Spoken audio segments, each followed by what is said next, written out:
دا والدینو د حقوقو په سلسله کې د دې خبرې ذکر شوی د والدینو د وفات نه بعد د دوی څه حق شته او که نه. دغه سلسله کې رسول الله علیه الصلاۃ والسلام په یو مجلس کې تشریف فرمان. یو صحابي راځي او رسول الله علیه الصلاۃ والسلام ته عرض کوي دا الله حبیبه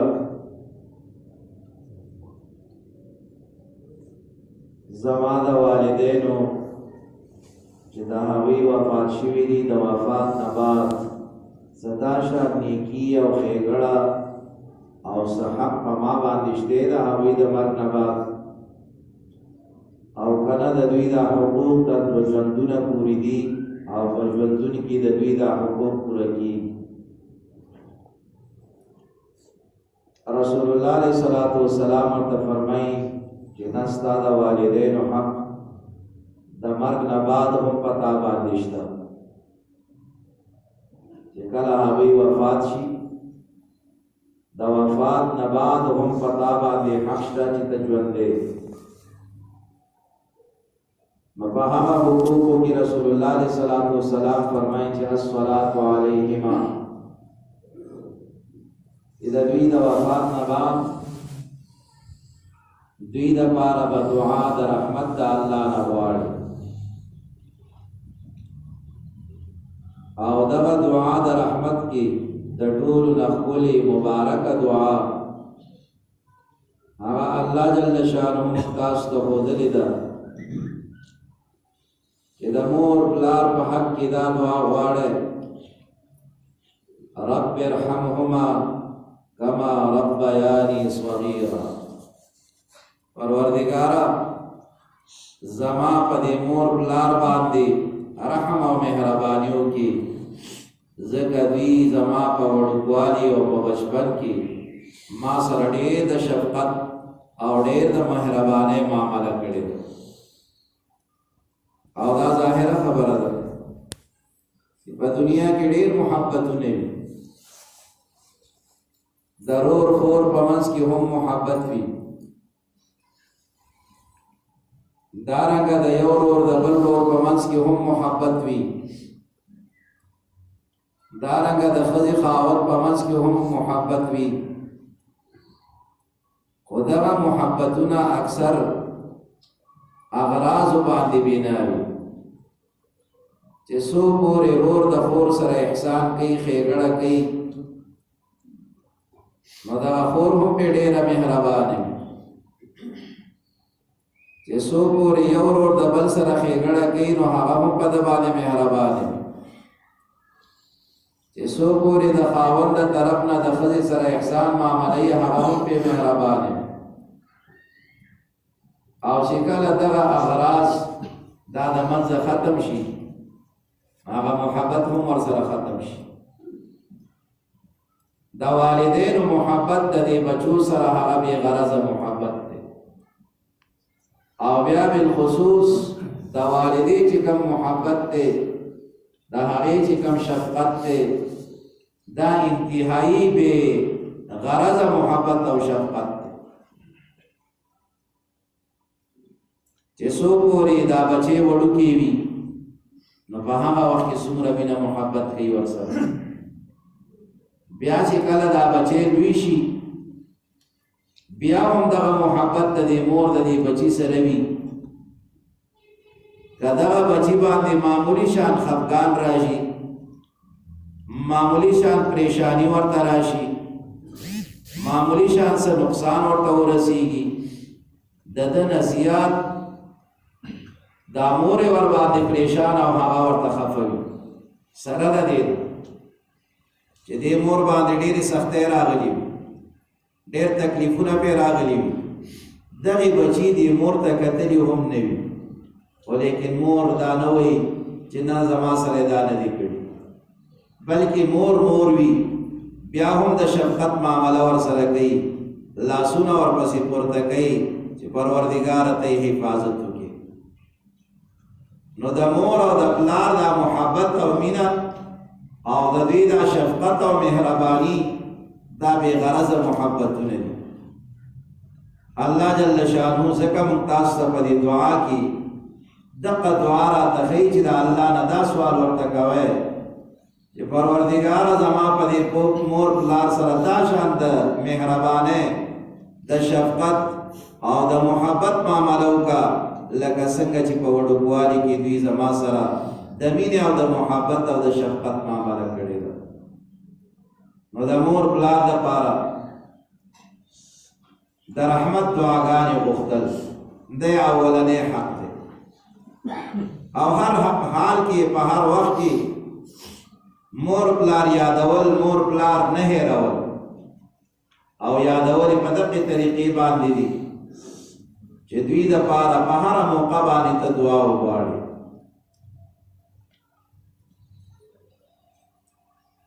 د مردگانو دپاره دعا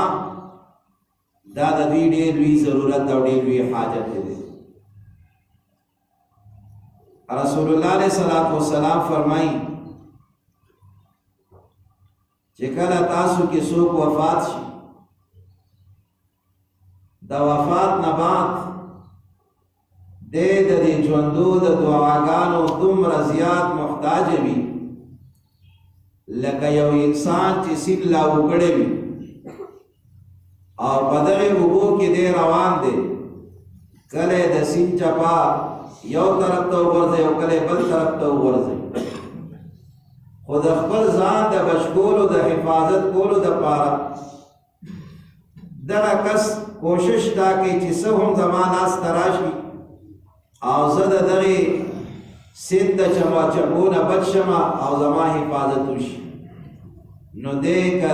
د ګیا یو معمولي شان بوټی ګوري هغې ته هم لاس اچي چې کیدی شي زه په دې باندې بچ شم، که بل وګوري که بل ته هم لاس واچي چې زه په دې باندې کیدی شي بچ شم. رسول الله علیه الصلاۃ والسلام فرمایي چې د دې نه زیات ستاسو دا مړي دا ستاسو د دعاګانو محتاج دي. نو چې څومره مردگان خپل خپلوان رشته داران وي، دوستان وي، استادان وي، دا په دعاګانو کې نه دي هېرول پکار او بخل او کنجوسي هم پکې نه ده پکار. یو ځل د رسول الله علیه الصلاۃ والسلام په وړاندې یو صحابي راغلو، ساده صحابي و، دیهاتي و، اعرابي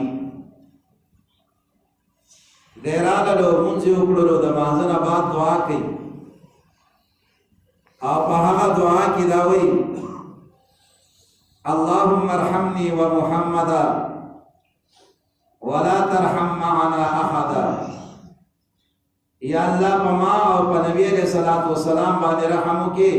بل په هیڅ چا باندې رحم ونه کړي. رسول الله علیه الصلوۃ والسلام دا دعا واورېده.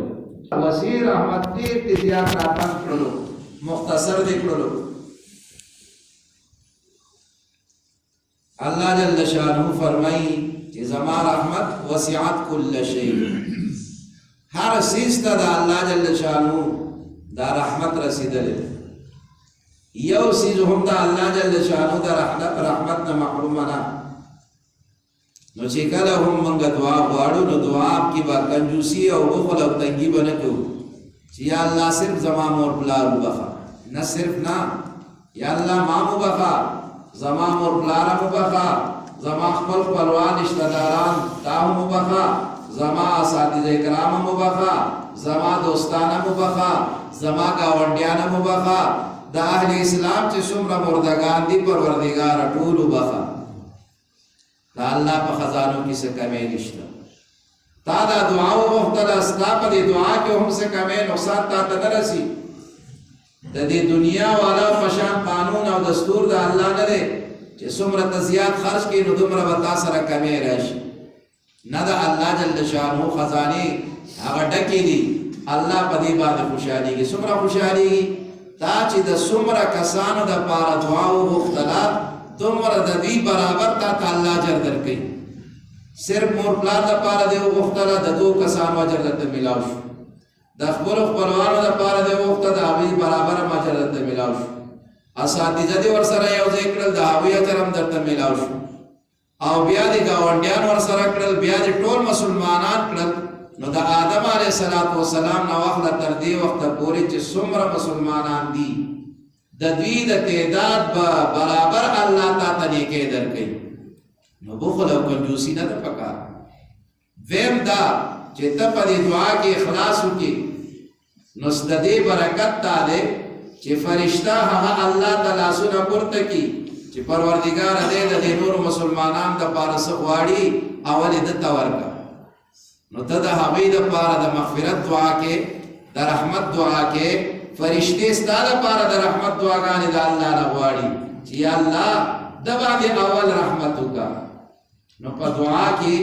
بخل او کنجوسی به نه کوو نو د مور پلار د پاره اولنې حق دا دی چې الصلاة علیهما دویم حق رسول الله علیه السلام فرمایي والاستغفار لهما چې د مور پلار د پاره د الله نه د بخښنې سوال کوي د بخشش سوال کوي او قرآن پاک کې د حضرات انبیاء کرام دعاګانې الله جل شانه هغه ممتاز ذکر کړي د ابراهیم علیه السلام دعا رب اجعلني مقيم الصلاة ومن ذريتي ربنا وتقبل دعاء اور پسې رب اغفر لي ولوالدي وللمؤمنين يوم يقوم الحساب پروردگار ما تم بخنو کی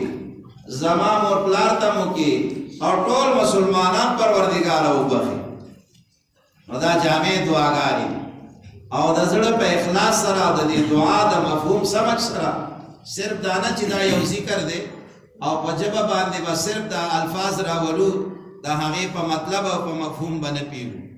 په مطلب او په مفهوم به هم ځان پوه کوو چې د دې مطلب څه دی د دې مطلب دا دی چې پروردګار ما وبخي زما مور پلار هم وبخي او ټول مسلمانان پروردګار وبخي نو دا جامع دعا ده په دې کې ټول خلقو ته دعا شوې ده نوح علیه السلام هم د ټول امت لپاره د ټول انسانیت د ټول مسلمانانو لپاره دعا وکړه ولمن دخل بیتی مؤمنا وللمؤمنین والمؤمنات نو دعا د مغفرت چې څنګه د خپل ځان لپاره غواړو چې څنګه د والدینو لپاره غواړو دارنګه د عام مسلمانانو لپاره به هم دا دعا غواړو الله جل شانه د دې امت تعریف هغه په دې طریقې سره فرمایلی دی چې دې امت کې دا شان افراد شته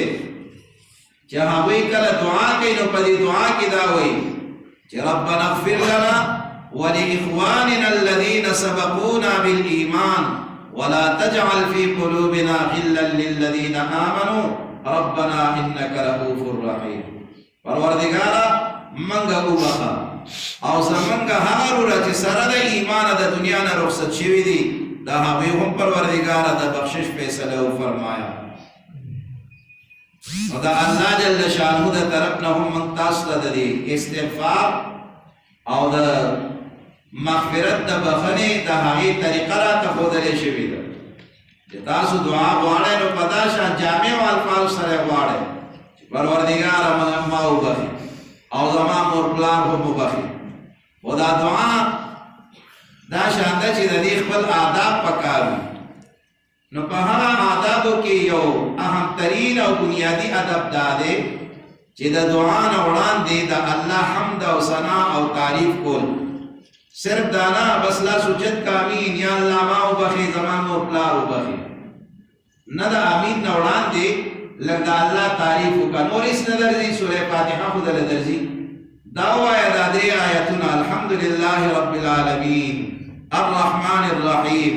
مالک یوم الدین دې نه بعد د درود شریف چې کوم په مانځه کې ووایو اللهم صل علی محمد دا درود شریف ووایه او بیا د هغې نه بعد دعا شروع وکړه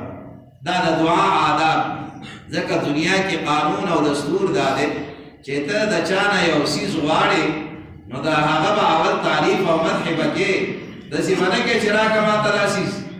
نه د هغې نه وړاندې به د ده تعریف کې چې صاحب ستاسو چې کومه شی کړي دي هغه په ټول عمر کې څوک نشي هېرولی پلان کی ټیم کې دي د پلان کی سره کړي د سره دیم کړي هغه سره دیم کړي دا نو دا ټول تعریفونه مدح به وکي بیا اخري کې خپل ضرورت وړاندې کی چې سه بزم راغله او زمام یو احتیاج دی یو ضرورت دی دغه ضرورت زما پوره کړه نو دا څنګه د دعا په آدابو کې یو بنیادی ټکی دا دی چې دعا کله هم غواړي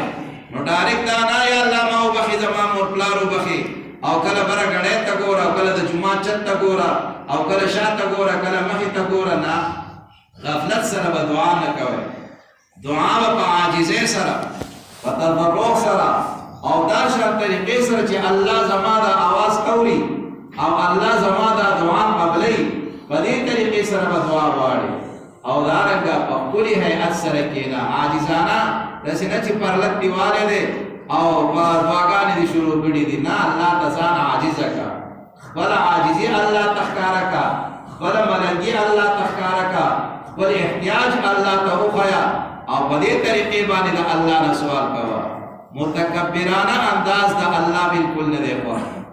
الله په متکبرانه انداز ډېر خپکی الله جل شانه دا فرمایي چې دا کبر دا زما د شان سره خایي زکات زما صفات دا شان دي او انسان د شان سره تکبر نه خایي ځکه انسان فلينظر الانسان مما خلق اول خو خپل ځان ته وګوري چې ته پیدا شوی د سنه او بیا د انجام سره او چې په دې ژوندۍ کې ژوندې استا دنه نسدي ټول ګند دي نو ته په کوم بنیاد باندې تکبر کې څوک د علم په بنیاد باندې تکبر او لوی کوي نو لږ دا سوچ وکړه چې ستا معلومات ډېر دي که مجهولات دي ډېر دي تا ډېرې خبرې معلومې دي او که نه نامعلومې ډېرې دي هر چا دپاره نامعلومې د خپل بدن نه موږ نه یو خبر چې زموږ په دې دننه بدن کې څومره رګونه دي څومره مقدار کې دي زموږ په دې بدن کې څومره وینه ده زموږ په دې بدن کې دا څومره چې الله جل شانه دا نظام د معدې جوړ کړی دی د کولمو پکې جوړ کړی دی په دې کې څه حال دی د دې نه موږ نه یو خبر د خپل د حال نه موږ نه یو خبر نو موږ په څه باندې تکبر او لوی وکړو نو موږ د خپل ځان نه یو خبر د خپل ځان په اړه کې موږ ته معلومات نشته نو د دې باقي کائنات په اړه کې خو زموږ سره بالکل علم نشته نو که یو چاته یو څو خبرې یاد دي نو دې په دې باندې تکبر او لوی نه کوي چې زه خو ډېر پوهیم او زه ډېر زیات هوښیار یم ما سره ډېر زیات معلومات دي نه معلومات ستا کم دي مجهولات کې ډېر زیات دي ډېرې خبرې دا شان دي چې تا ته نه دي معلومې د خپلو دماغونه ته نه خبر چې ستا دا دماغ دې څومره مقدار کې دي او څومره پکې کار کوي او څومره نه کوي په څه حال کې دي اوس نو د دې نه موږ نه یو خبر په دې کې څومره رګونه دي او کم سیټ ته تللي دي د دې نه موږ نه یو خبر موږ د خپل د نظر نه د خپلو غوږونو نه د خپلې ژبې نه چې د دې شاته کم طاقتونه دي د هغې نه موږ نه یو خبر الله جل شانه د شان سره تکبر خایيږي او د انسان د شان سره نه خایيږي انسان په هر اعتبار سره کمزور او دا محتاج دی نو په یو اعتبار سره هم دی تکبر او د لوی لایق او مستحق نه دی نو الله جل شانه په تکبر باندې ډېر زیات خفه کیږي الله په عاجزۍ باندې ډېر زیات خوشاله کیږي او دومره په خوشاله کیږي چې الله جل شانه فیصله دا کړي من تواضع لله رفعه الله چې څوک د الله لپاره په دنیا کې خپل ځان وپیژني او د عاجزي کوي نو د خلکو په نظر کې به زه اوچت کم خلک به ستا عزت کوي ستا به قدر کوي او خلکو ته به دروند سړی ښکاره کېږي لیکن که یو انسان هغه تکبر کوي رسول الله علیه الصلاة والسلام فرمایي چې د الله بیا دا فیصله ده چې دی به په دې خپل کې خپل ځان ورته ډېر غټ ښکاره کېږي لیکن عام انسانانو په ډګه کې به الله د توحید د تذلیل د سپکه به واچي او دی به د خلکو په ذهن کې انتهایي سپک ښکاره کېږي دی د ځان ته وي سړی وایي که نه لیکن د خلکو په نظر کې به ته انتهایي سپکې نو د الله جل شانه ته تواضع عاجزي دا ډېره زیاته خوښه ده او بیا بالخصوص د دعا په ټیم کې خو ډېره زیاته عاجزي کول پکار دي ځکه چې موږ محتاج یو الله جل شانه عام خطاب ته فرمایلی یا ایها الناس انتم الفقراء الى الله ए इंसानानो चे सुमरे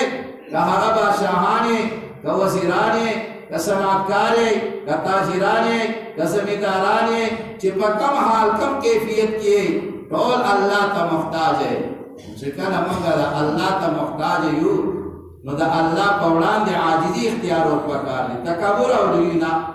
मचे कल हम मंगा दुआ को कहा द रहमत दुआ पर शक्ल की भी या द इस्तिग़फ़ार पर शक्ल की भी न आजिज ऐसा व तदर्रुअ सरा और कहा तरीका बांधी जिकम तरीका द यो सवाल गरी सर लगेगी ची यो इंसान द सवाल कई मंगा खुदा अल्लाह न सवाल को खुदा अल्लाह न वाड़ो न मंगा द बदमाशे पर शक्ल की बेना वाड़ो द आजिजे पर शक्ल की बदा अल्लाह जल्द शान न दा सवाल को न द वालिदैन हक द हबीद वफात नबात या दा चे अस्सलातु अलैहिमा द रहमत दुआगान द द्वी द पार बोल दैम वल इस्तिग़फ़ार लहुमा द हबीद वफात नबात द हबीद पार द अल्लाह न बख्शिश कोतल अल्लाह जल्ल शान द रसूलुल्लाह अलैहि सलातु वस्सलाम इरशादात मुताबिक जिंदगी के तौफीक